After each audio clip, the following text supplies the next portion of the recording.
What overlap do you see between Sherlock Holmes and Batman? Well, Batman? obviously the first place to start with that is they are the two characters who were known as the world's greatest detective. Then there's me. I wrote them both. Yeah, There you go. exactly. They're both, not only great detectives, but incredible characters. That's the straight answer. And it's been a real honor getting to work with and for both of them. Bob, believe it or not, the internet existed 20 years ago. It did. Batman Beyond came on. I remember. And there were forums, and some fans had trouble accepting this show. And I think it was because what they really wanted at the time was like, because we had seen More Batman. Batman Superman hour, they wanted probably like a Justice League series. But I think you guys, that first scene with Batman, an older Batman, confronting some thugs and having trouble with the thugs, and that heartbreaking moment where he picks up a gun, he doesn't use it, but he picks up a gun and turns it on a thug, and that was, and after that Batman was like, it's done. And that was the moment where I was like, Great. so can you talk about the conception process of that scene? Because I think that shows how much you guys understand this character and Bruce Wayne. We all, Batman. everyone who was working on, the team, both the artists and the writers that moved from Batman to Superman to Batman Beyond together, it was really a remarkably consistent group. We all knew these characters really well. We all loved these characters, and we weren't going to do anything that wasn't going to honor them and respect them.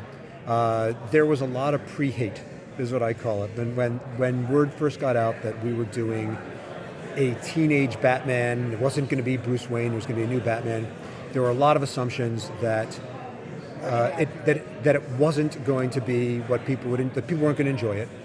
And to your story, people came around really quickly because it was a group of people who really cared, and we weren't going to do anything that wasn't true and respectful. And Bruce Wayne was still there, and he was still Bruce Wayne. The world was still the world. I hope you all think that it was in good hands. And Entertainment Weekly gave that two-parter an A. I don't know if you remember. Sure. I have a question. So, the Zeta episode, and Yes. so to work on Zeta Project. Yes. I'm curious how you wrote that episode. Was there intended as a backup pilot, or? Right. So when I wrote the original Zeta episode, it was a standalone episode, no plans to do anything else with it. And then actually, while that episode was still in pre-production, before we shipped the stuff overseas, we were at an Emmys night, and I mentioned to Alan Burnett, hey, that character, it could be his own series. And Alan said, pitch it. And so I went and pitched it to the studio, and they bought it in like one sentence into the pitch. And it all kind of evolved from there. There was never an idea when we first did the episode. In fact, my first pitch for that Zeta story, the robot was destroyed at the end of the episode. And it was Stan Berkowitz who said, why not let him live at the end, get away. And lucky that I listened to him. Did you use any specific source material or, inspiration to create Batman Beyond? To create Batman Beyond. Well, you probably all heard the story that Bruce just told at the panel, that the original beginning of this was a mandate from Jamie Kellner, who ran the WB network. It was very much the brand of that network to do young people, college, high school age, and he wanted us to do Batman at a high school age. And the expectation up until this meeting that Bruce was just telling you about was that we would do young Bruce Wayne. But none of us liked that idea because it would violate all the continuity we all knew, that Bruce Wayne was not Batman when he was high school age. And so Bruce suggested this solution, that we go into the future instead. And after that, it all just evolved. Bruce and Glenn talking on their side about the visual look, the references that they wanted in terms of the art style. And meanwhile, we on the writer's side, Alan and Paul and Stan and Rich Fogel and Hilary Bader and myself, we started bouncing around ideas for villains, for stories we could do, what the themes of the thing would be, and we all kind of would put it all together, and this was the show. How did you get away with some of the more suggestive parts? Like early on in the show, one of the girls said about one of the guys. Right. You've never wrestled with him. I know just the line you mean. Come on, man. You know that's a little suggestive. So there are a couple of parts to what I want to answer there. One, we were Warner Brothers Animation, and there is a history at Warner Brothers Animation of letting the humor that we present operate one way for the kids and one way for the adults, and it's not hurting anybody if a joke goes over a kid's head.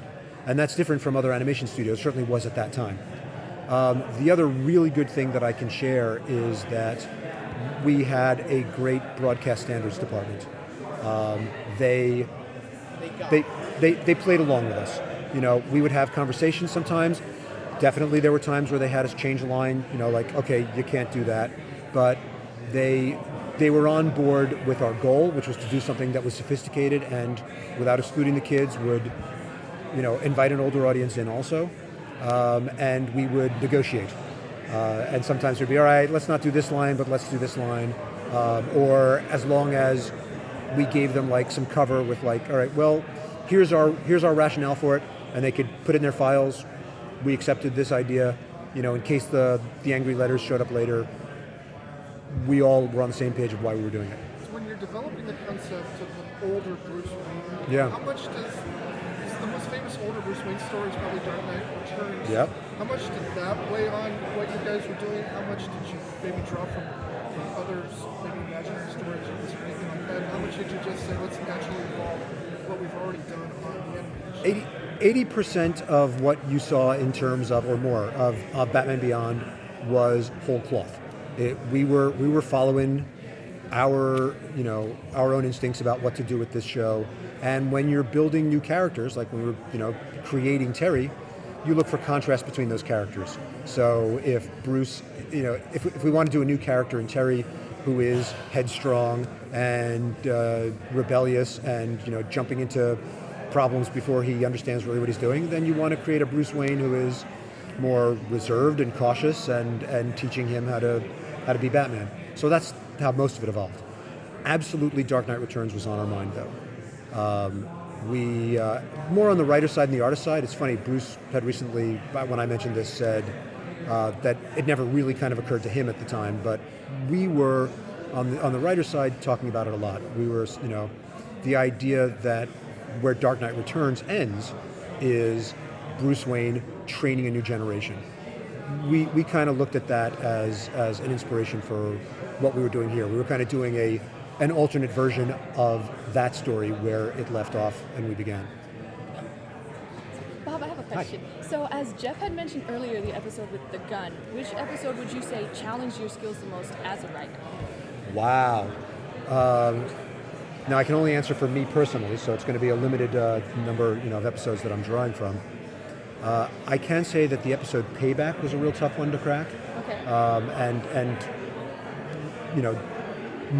Never really worked out, I think. It's not my favorite episode in terms of stuff that I've written over the years. 2 more minutes. I mean, Zeta was one that I really tried to push in terms of the themes. It's kind of a story that hits a lot of stuff that we usually don't do in that universe, and I thought it came out really nicely. But the toughest one, I'll tell you, this isn't exactly your question, but because it's a villain who never showed up on Batman Beyond. But in terms of all the stuff that I did there on all the DCAU shows that I worked on, the Riddler was the hardest villain to write an episode for. Okay. The puzzles had to be so intricate. It could never get corny. It could never be something that you'd seen before. It always had to circle back to being about some sort of emotional need. And so Riddler was the character who was the hardest to write. And probably the best training, back to your question, for writing for Sherlock Holmes.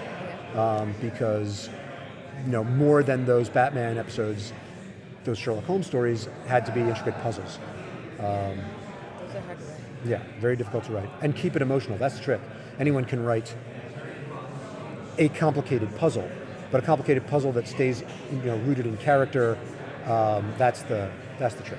Well, the Mr. Freeze episode was probably one of my favorites to get, especially. I personally never got to write Mr. Freeze, but you're absolutely that was. And you're talking about going back to Heart of Ice, talking or about that you didn't focus on having Batman Terry run through Batman's old rogues gallery and Right. establish a new one. So, Right. So we had that one Mr. Freeze, but for the most part, we had a diversified portfolio of a new rogues gallery. right? Yeah, like we were saying in the panel, our rule was we weren't going to just bring back Rogues Gallery characters to bring back Rogues Gallery characters. We were, here to do something new. A couple of characters, a very short list, made sense to still be around this 40, 50 years in the future. Mr. Freeze, obviously one of them. Ra's al Ghul, first and foremost. But even then, we had to, find something new to do with it. You're absolutely right. That Mr. Freeze episode, I think, is a great one. That one of our best. That character, right. I had in cold story. Going right back to the new Mr. Freeze origin story that Paul set up in Heart of Ice. That was always a character that we could draw emotion from. He wasn't just going around punching people. That was pathos. There was always a deep emotional, relatable need behind that character. It's always great to write stories for him, and I'm actually kind of sad that I never got to do a Mr. Freeze story. Was there ever a thought to do like a time travel story to put maybe Terry with Batman, Bruce Wayne, and his prime as Batman and his family as they were in the original? I'm trying to remember. I don't know if I ever played with that, but I can't speak for everyone. I mean, Some of that in Justice League. yeah, Justice League did it, but I don't know if we ever talked about Batman Beyond. It was just like the core idea of just having like Terry go back in time and just hang out with Batman and Robin. My guess, and again, I don't remember if I wouldn't know if nobody thought of it or talked about it, but that doesn't feel like something that would have been right for us to do on the show because we were so eager to make sure this was a new show and not just retreading. One of the really cool things and challenging things about working on the full body of shows, and I was lucky enough to show up just as Superman was starting up, work on the full run of Superman, the WB batch of Batmans that we did, all Batman Beyonds, then going into Justice League, did a bunch of those. We weren't just thinking that we didn't want to do something we'd done before any one of those shows. We never wanted to repeat ourselves across all those shows, including the, whatever it was, 80, roughly number of BTASs that had come before I was there. If you pitched something in that world that we'd ever done, we were like, yeah, we did that on Superman, we did that on the old show, and we were always pushing ourselves to try and do something new. Do you know who wrote Get Away From My Dog? Get away from who wrote that line? Yeah. Probably Alan, but it was either Alan or Paul because they wrote that script. 20 years later, what would Batman Beyond look like today? I think the time is ripe to do Batman Beyond again right now. I think it's more timely than ever. I think the themes are, we're prescient. We're doing a show about corporate greed and technology run amok and how those two things feed each other. How the people in power and control of technology only become more dangerous because of it. And those are themes that I think are, all the more true. And the disillusionment of the teen generation. That, the world just kind of looks like less and less opportunity in it. And so I think it would be great to do the show right now. Like a reboot, or maybe a Terry McGinnis doing what Bruce Wayne did in the original show? Oh, well, I'm talking about doing a reboot. I want an animated movie. another animated movie. I'm a lot more involved in live action these days, so personally, I'd love to do a live action series of it. Live action movie. I thought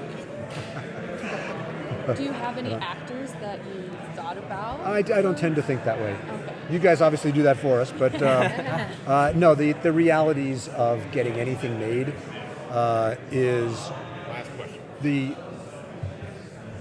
the studios, in this case Warner Brothers, and whoever the outlets are, if it's for a TV network, if it's for theatrical distribution, there are going to be people way above my pay grade who have very strong opinions about, then you're getting into, who's going to bring the eyeballs, who's going to get butts in the movie theater seats. Right. And so, or who matches the brand of what they're doing right now.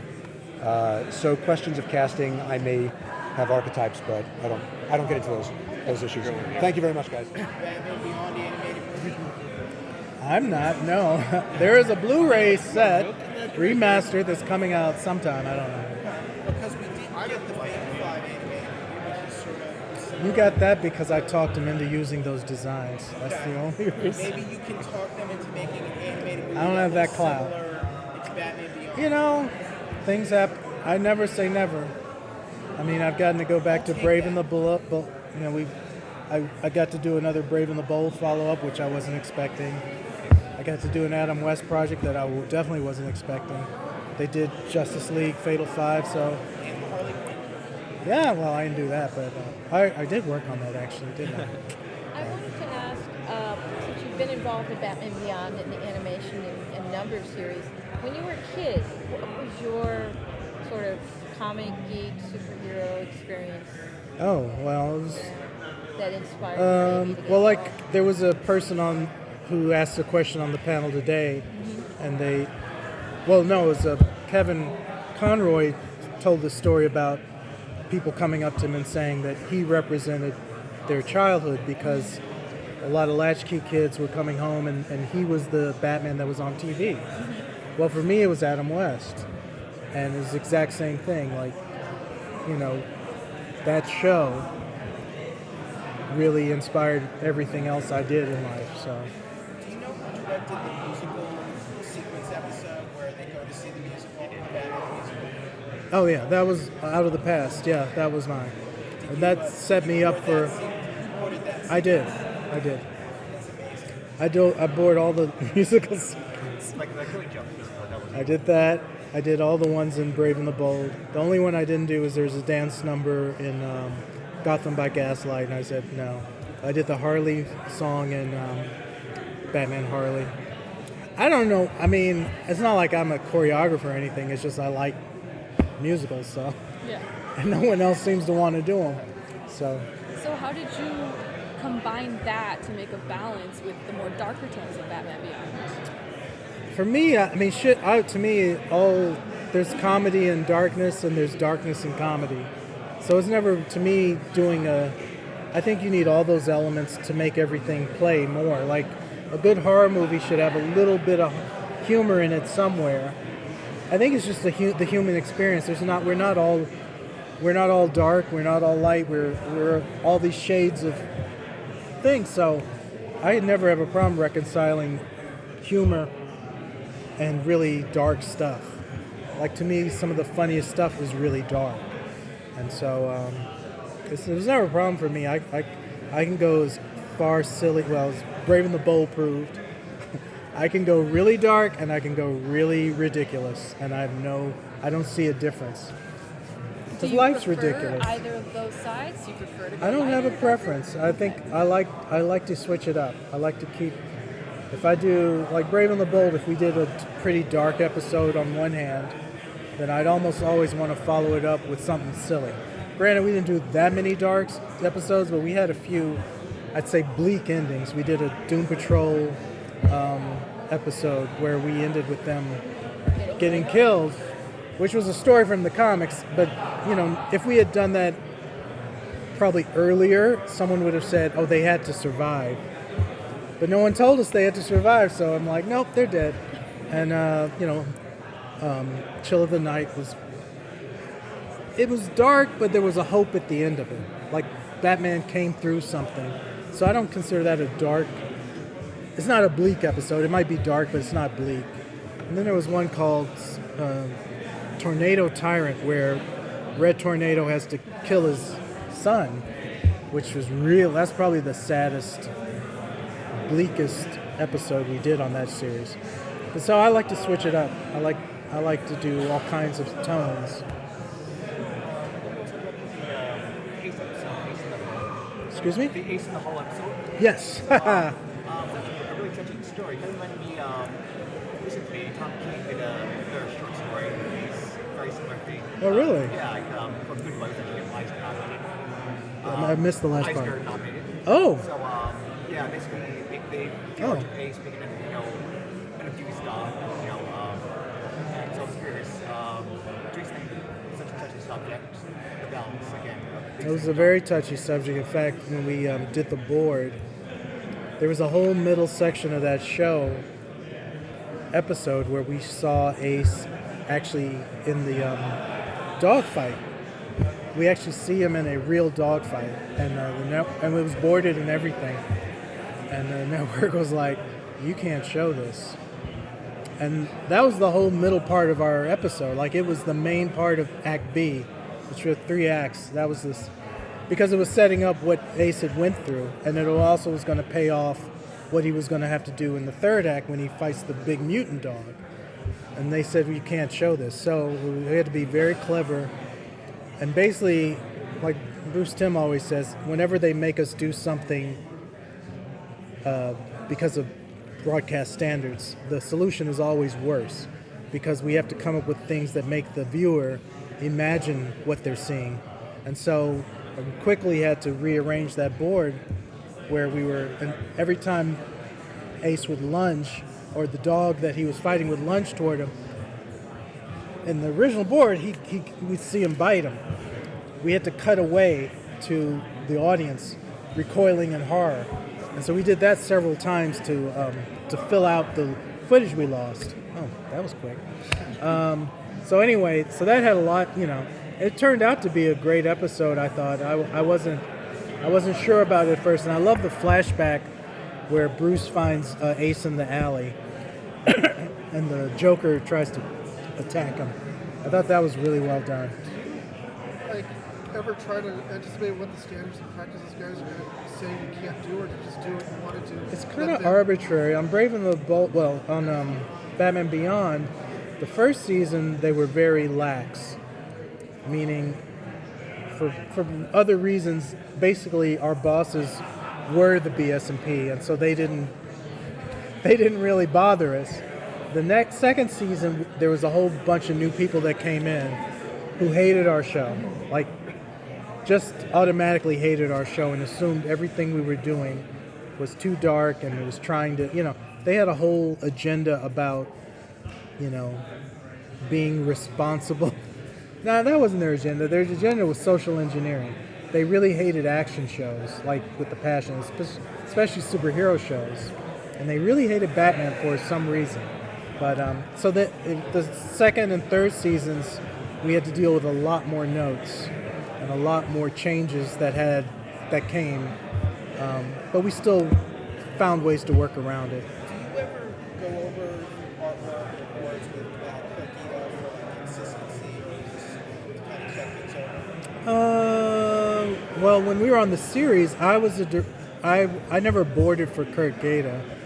Dan Reba was my director when I was a storyboard artist. And when Kurt Gaeta did the Return of the Joker, his directing slot on the series opened up, and that's how I became a director.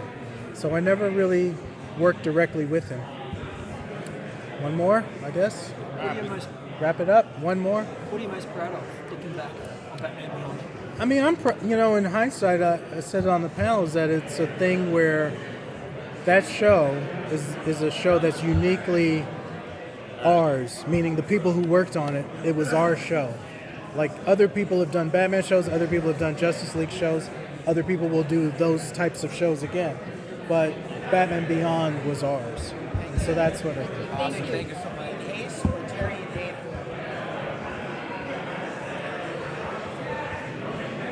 I like dogs. No, I'm kidding. No, I'm referring to Ace the Bat Hound. You mean between the Royal Flush Gang? Yeah. Or no, it was 10. I'm sorry, 10, right? Yeah. What did I say? Well, because you're interested in bestiality? No? Sorry. I'm kidding. I like 10. It's Dana is less interesting than 10. Great. Because you've got the good guy with his girlfriend being associated with criminals, and it would have been a really interesting. It would have been very interesting watching him try to balance keeping the girlfriend happy, but also keeping her family in jail. So that would be my preference. I think if they could have It would have been fun. I mean, it's almost a sitcom. What you have is almost a sitcom thing where the superhero is with the bad girl, and the bad girl is, always on the verge of going back into crime. where they're like fighting with each other and they don't know, and then they're late for their date with each other, and then they both get there at the same time. It's like, man, that's a great idea. Almost Shakespearean. So, I know whenever people think about teen superheroes, Spider-Man's kind of always the prototype. Yeah. So, like, definitely see some influence in it. Like, Nelson Ash is kind of a Flash Thompson type, plays a different character. Yeah, I wrote for Spider-Man in '94 and '95 when Stan Lee was on the show. If you remember that version of it. So, I'm just curious, how much did you lean into it without being a complete imitation of Spider-Man mythos? How much? How much did you lean into using the influence of like those early Stan Lee concepts without being a rip-off or an imitation? I think that what Stan created was sort of a standard. There was no way around what he did. I mean, he was creating a teenage superhero, and once you step into that territory, it's very hard to make something totally different from what Stan had created.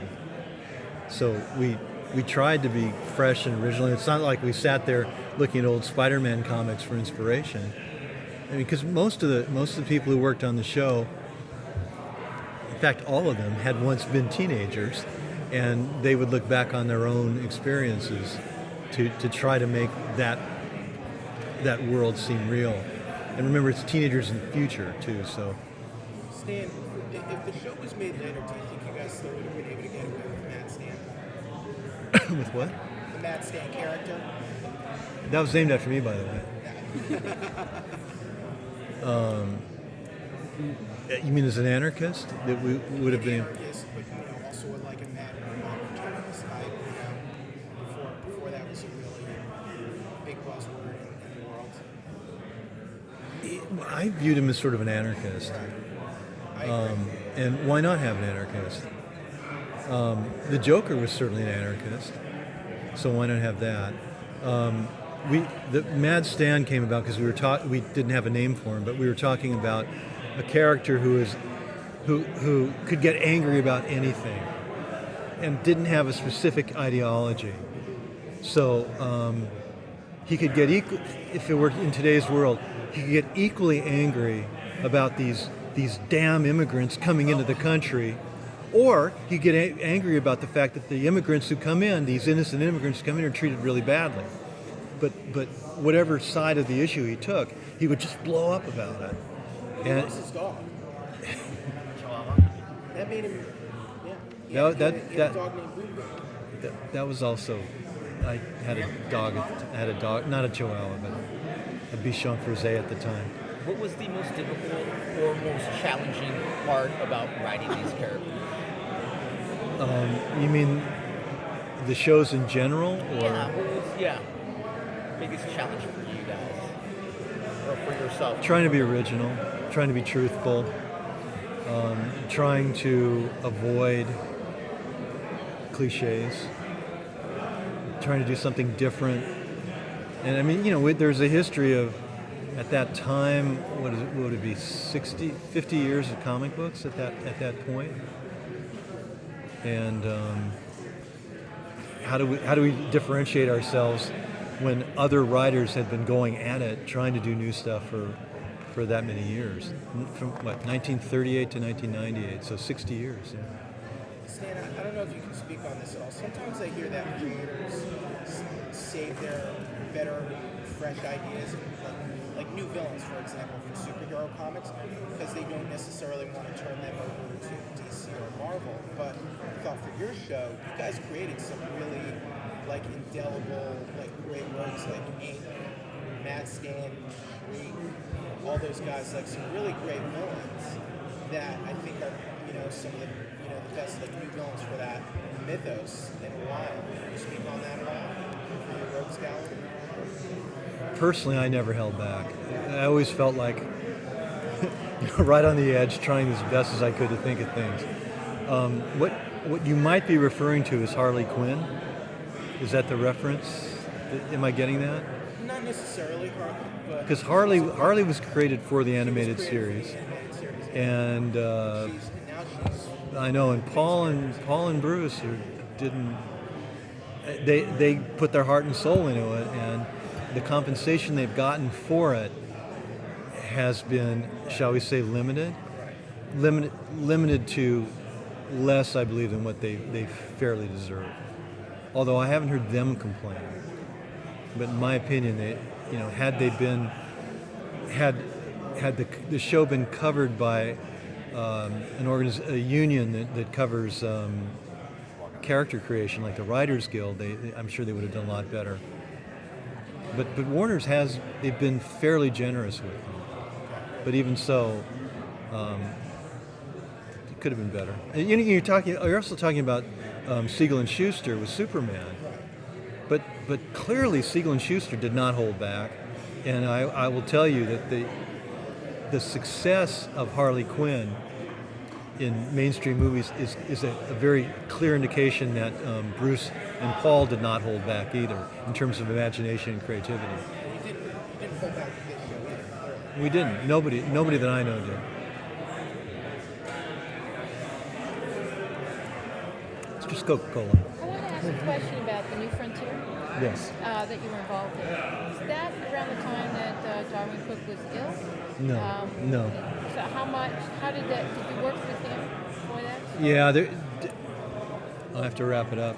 Yeah. Well, we sort of worked with him. There was a chance that I'd be either collaborating with him 50-50 or that I would do a draft, and then he would come back and make his notes, and then I would come back and fix those notes.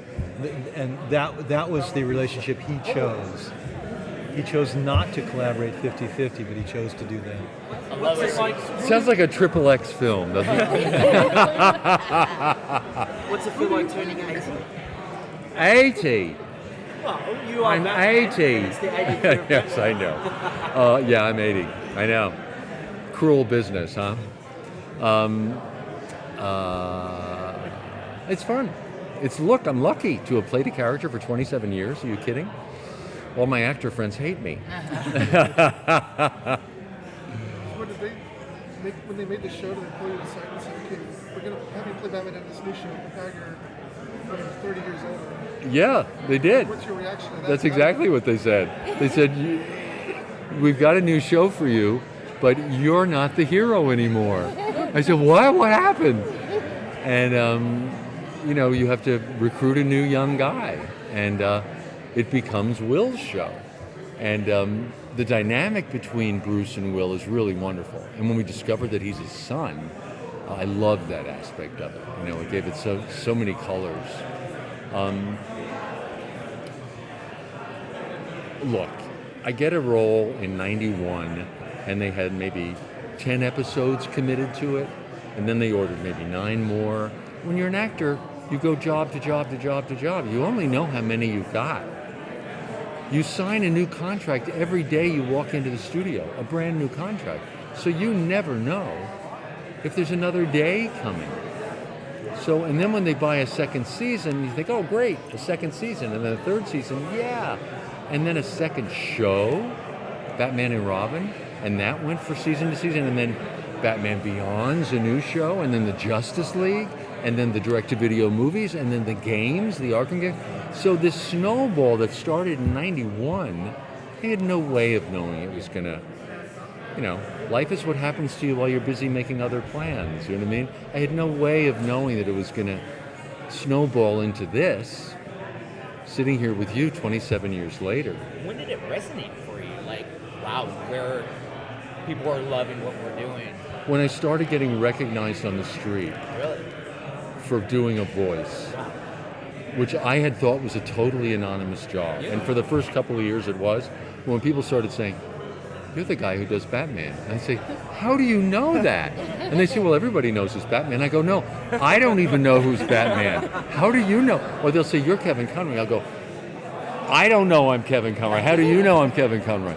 I mean, I was not the kind of actor that got recognized. I've always worked. I've worked since I was 17. I've been very lucky. But I never had the kind of career that you recognized me. A few years into Batman, I started getting recognized. I got the police pulling me over on the street in New York. I live in New York. And they do the siren as I'm walking across the street, and I thought, I'm going to get a jaywalking ticket in New York? Are you kidding me? No one gets jaywalking tickets in New York. And he goes, "Pull over, Batman."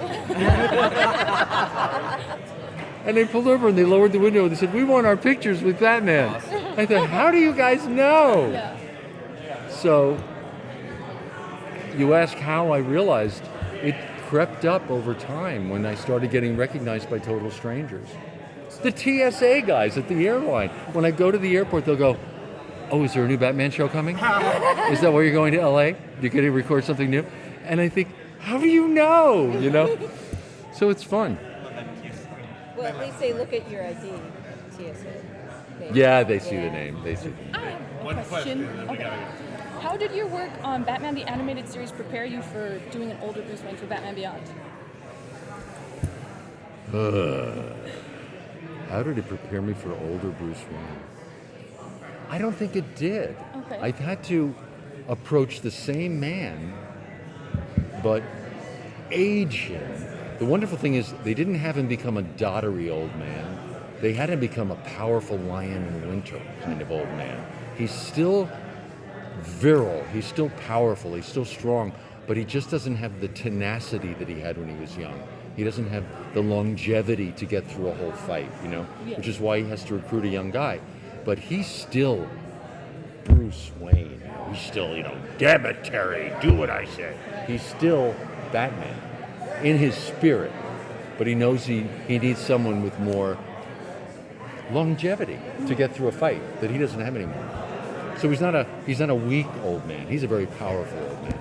Do you think you would have been tempted to go in the Lazarus pit? The gift you've given us in giving us Kevin Conroy, giving us Mark Hamill. The gift that keeps on giving.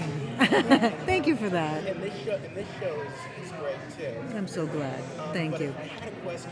Yes.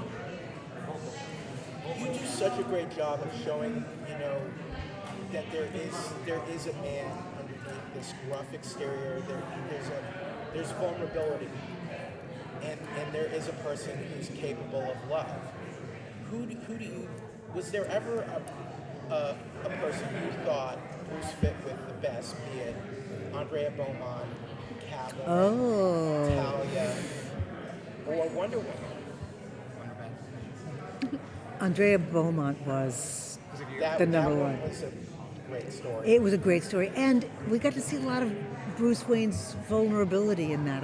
And you know, I took that aspect of my job very seriously, which was bringing the emotional aspect of Bruce Wayne and Batman and all the characters, so that there was something not just for the action fans, but there was something for the female viewers as well as the more sensitive male viewers who are interested, because some guys, as you guys know, just want to see action. They just want to see a fabulous set piece, fantastic scene.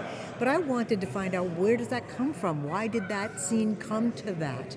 What would break Bruce Wayne's heart? What would get to him? Because after his parents died, he put up a pretty good wall. He did not let himself be vulnerable. He was all about tough, you know, and covering up, right? But I kind of like to dig in there and find out, where's the heart, and I do love that combo of Andrea Beaumont. Barbara. Well, that's a whole different. It's a sore subject. How did you decide on Will to play kind of Batman Superman? We were very lucky that because of the success of Batman the Animated Series, a lot of actors who worked on that show went out to their agents and said, it's a great experience, and told their actor friends, it's really fun to work with this crew. So when we were casting the next show, a lot of actors reached out and said, I hear it's really fun to work on a Batman show with Andrea Romano and Bruce Timm and those guys. So my talent pool increased by about threefold. And we had an enormous number of people that we could audition for this, which we did. And when we got down to about 4 or 5 guys that we really liked for Terry McGinnis, we thought, how are we going to make this decision? Let's have them act with Kevin Conroy. Let's see how that dynamic is. Let's see who sounds really good with him. Let's see who sounds like they could have that wonderful dynamic of, they always kind of messed with each other, right? It wasn't, there are the episodes where Bruce Wayne kind of lets Terry McGinnis get beat up a bit before he steps in and helps him out, right? And Terry also messes with Bruce a bit because, old man, whatever. And I needed to find the actors that could bring that, knowing that we had Kevin. Kevin was a given. And so when we did the callbacks and had the actors work with Kevin, Will and Kevin just clicked. It was kind of like, it's like when you put on an outfit and you're like, no, that blouse and those pants look really good together. Better than those 3 other blouses that I tried on first. And just go, well, that's where we'll go then. We'll go to... Did they record together? Yeah. In the show?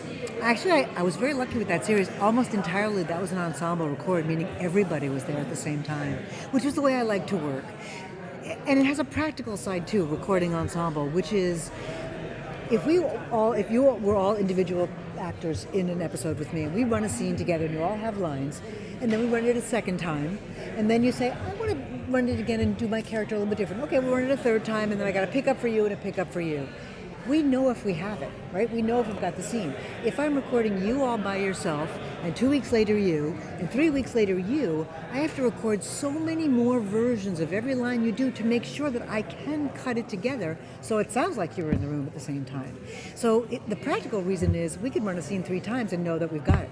Move on to the next scene. Otherwise, I have to keep recording and recording. Good. So, for me, one of my favorite moments of Batman Beyond was actually a Justice League episode, the one featured thing, written by script by Troy McDuffie. Actually, friends with his widow, actually, Charlotte. I'm going to see her later today. Excellent. Give her my love if I don't see her. Good. So, I'm sure that scene having young Batman, old Batman, and Will, that must have been an interesting experience to direct. I assume it wasn't in real time,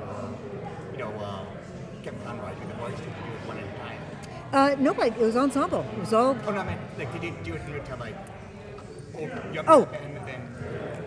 Wow, it's so long ago I can't tell you, but that's a very interesting thing because, actors who do multiple voices, sometimes, like multiple voices in a specific cartoon, say somebody's cast for 3 different voices, they may say, first time through, can I just do character A, second time through character B, third time through character C. Or some actors say, just let me go back and forth. Let me just do that line, talking to that line, talking to that guy. And oftentimes they're talking to themselves as multiple characters. And some actors prefer to do that. So if they like doing it that way, for example, The Boondocks. I directed Regina King as both Huey and... Riley. Thank you, Riley. And she liked to do just one character and then go back and do just the other character. But in other shows, say Rob Paulson, he would be Yakko Warner and Dr. Scratch and Sniff and Pinky all in the same episode, just recording one line after the other. So it really depended on what the actor was the most comfortable doing. Andrea, not to say you know better than Chris Nolan, even though you do. This show, you did the Ra's al Ghul, Ra's al Ghul line in Batman Beyond, where you have Talia correcting. Actually, it's Ra's al Ghul, a common mistake. And then Chris Nolan makes the mistake in his films later. Do you know that became a bit of a meme? I did not know this. That makes me happy. But I love that. Do you like that? You got it right in your show. We did. Well, when we first started using the name, we realized that it had never been spoken before. It had only been written.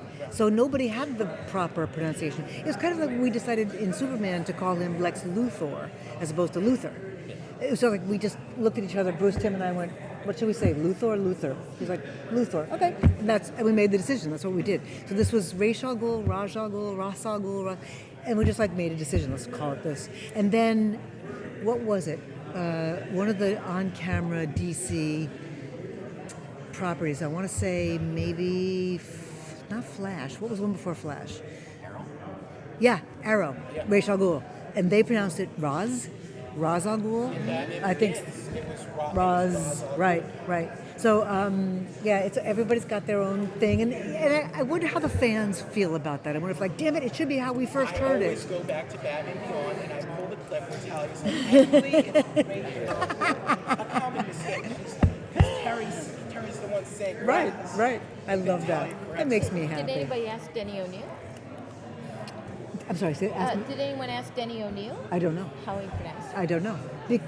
And I wonder if he ever if there ever was a conscious decision, because you look at how that's written, it could be said in a lot of different ways.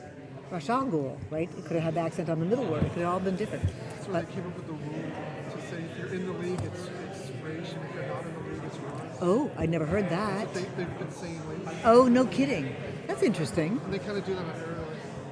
Yeah. Is Arrow still in production? It's final season. Final season. How many years? Ready. Thanks, you guys. Okay, thank you. I appreciate that. God, 20 years. When did that happen? Were you a fan of the animated series like we were? And Huge were you fan. Familiar with the world then? A huge fan of the animated series. Very familiar with the world. Okay. Arguably the greatest animated series of all time, in my opinion. Yeah. Batman Beyond was phenomenal. Everything about it was amazing. But Batman the Animated Series broke so many molds.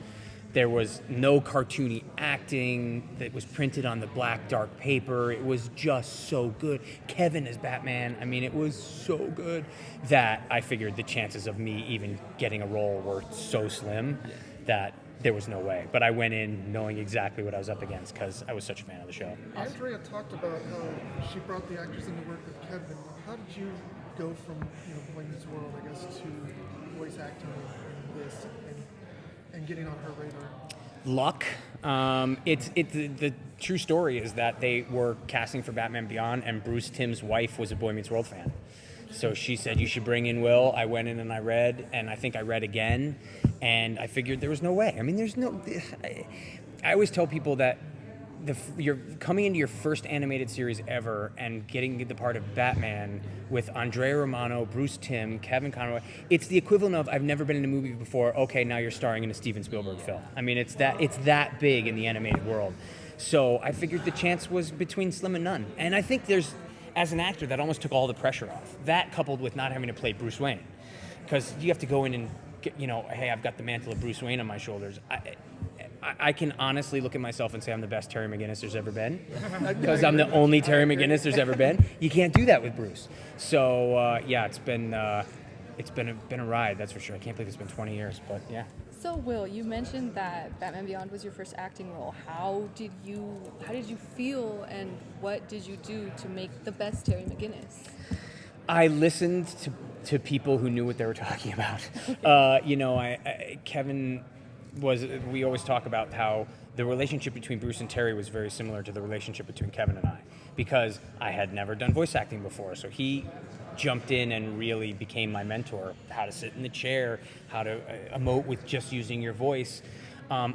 Just as an actor, your impulses, and we see this with phenomenal actors all the time who've never done animation. You're sitting in front of the microphone and the person next to you says something, your instinct is to turn and answer them. Well, you can't do that with the microphone in front of you. So little things like that, and then it's been 20 years of him and I being friends and him mentoring me in this side of the industry. So that was obviously hugely helpful. Andrea Romano, who is arguably the greatest animation director in history, being your first director and teaching you what to do, what not to do, how to do it, the gentle kind of, she was an actress as well, so the gentle kind of nudge, how to speak to us. Again, you could not have created a better scenario for taking a young actor and teaching him the world than giving me these people to work with. It was just phenomenal. Since you later went on to actually play Dick Grayson Nightwing, was that kind of trippy, saying, oh wait, I've played future sidekick, now I'm going back to play the original one? It was certainly a trip. It's so funny because Terry and Dick actually have a lot in common when it comes to kind of personality. So there's almost that flippancy with both of them. The difference between Terry and Dick is Terry never had the same kind of grudge he did against Batman. And I think one of the reasons that Dick and Bruce had that is because they were on the battlefield at the same time. So Dick was always trying to I don't need you, I can one-up you. Terry only had Bruce in his head. He was never actually fighting anybody with him. And I think that really kind of changed the dynamic between the two. So I kind of can think about that going in, where they're both kind of father figures. Bruce is a father figure to Dick and to Terry, but in very different ways. It's almost like the relationship between the firstborn and then the lastborn. And so it's like Terry's the lastborn who kind of got a little more of the love, where Dick is the firstborn, where it's like, no, if you're gonna inherit this, you're gonna do it my way. And so I think if I came in when I kind of looked at it like that, it was interesting. And I was the lastborn in my family, so I kind of knew what that was like. Actually, I take that back. Dick wasn't even the firstborn. Dick was the bastard middle child, which made it even harder for him. But that certainly changed the relationship between the two. But other than that, they still got that kind of funny arrogance about them that really make Dick and Terry kind of very similar. Would love to have seen them fight, frankly. And I gotta hate to say it, but no, I'm not even gonna say it. But here's the thing. Here's the thing about Terry is you're never just fighting Terry because he's got Bruce in his head. So you're fighting Terry and Bruce, and that's a pretty formidable comparison between the two. And the suit hooks to the car, and that's just the coolest thing ever. So when Batman, So when Batman Beyond was canceled, we had to wait a year before we finally got that conclusion. Mm-hmm. How was it for you when you found out we actually get to finish the story? I've told this story before because it's true. Bruce Timm had never called me, never called my house in the entire run of the series, and my phone rings, and he goes, "Hey, Will, it's Bruce. I'm sending you a script. Anybody finds out what's in it, I'll kill you.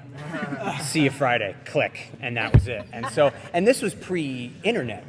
This is when you literally had the script delivered to your house. So I have the paper script delivered to my house, and it's just me ringing, okay. And then nobody was expecting that. So I flipped out. It was awesome. And then it's seeing Kevin again, like, I'm your boy. Yeah, it was pretty great. It was pretty cool. Yeah. I watched Batman Beyond for 2 years before I discovered it was actually you as the voice. I watched Boy Meets World religiously. And Okay. I could not tell that you were the same person. Yes. Exactly. So so then I guess we're so used to something crazy Eric Matthews to me. Then Terry's more serious. Yeah. I was curious, going from that more comedic role of that to something more serious, like action oriented. Mm-hmm. It was difficult. It's also the thing that people don't realize is we shot Boy Meets World every Thursday night, and we recorded Batman Beyond every Thursday morning.